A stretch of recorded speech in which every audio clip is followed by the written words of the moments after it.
আমার বিয়ে হয়েছে ৮ বছর। আমার স্বামীর বয়স ৩০, আমার ২৫। বিয়ের ৮ বছর হলেও আমাদের সেভাবে একসাথে থাকা হয়নি। গত ৩ বছর যাবৎ আমাদের একসাথে থাকা হয়। সমস্যা হলো আমার স্বামীর। আমার উপর অনেক অভিযোগ। আমি নাকি বাচ্চাদের মতো করি তার সাথে। এটা নাকি তার ভালো লাগে না। আমার প্রতি তার অভিযোগের লিস্ট অনেক বড়। আমি তার কাছে সময় চাই, তার অ্যাটেনশন চাই, তার ভালো একটা ফিউচার হোক এটা চাই, এসব আমার দোষ।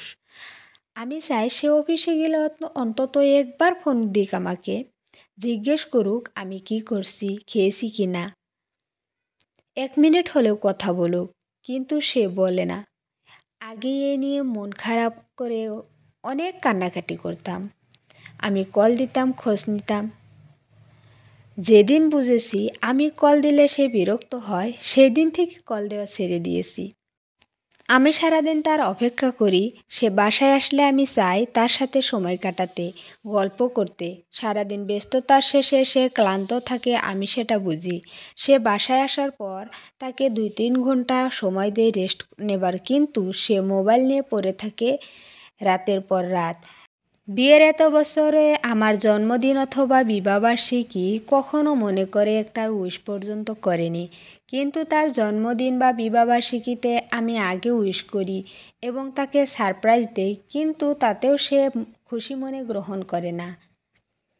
আমি তাকে বিয়ে করেছি তার বেকার অবস্থায়। তারপর থেকে এখন অবধি আমি চেষ্টা করি তার উন্নত লাইফ, কিন্তু দিন শেষে তার কাছে শুনতে হয় আমি তার ধ্বংসের কারণ। আমি তার স্ত্রী হিসেবে তার কাছে ১০ টাকা দাবি করতে পারি না, নিজের ইচ্ছার কিছু তার কাছে প্রকাশ করি না, এবং সে নিজের থেকে কখনো কিছু দেয় না।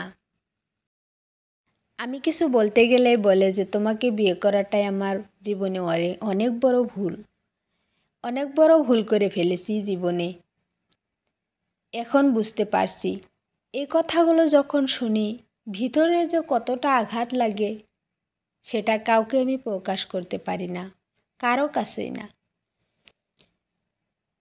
অনেক খারাপ লাগে সেটা। মাঝে মাঝে মনে হয় কি দরকার, সে যেমন করবে তার সাথে তেমনই করব। কথা বললে আমি কথা বলবো, সে না বললে বলবো না। কিন্তু সত্যি বলতে তা পারি না একেবারেই। মনে হয় এসব করলে তার আমার দূরত্ব বেড়ে যাবে। আমি সব সময় তার সাথে থাকতে চাই, তাকে চোখে হারাই, তাকে সারাদিন মিস করি, কিন্তু সে পুরো উল্টো।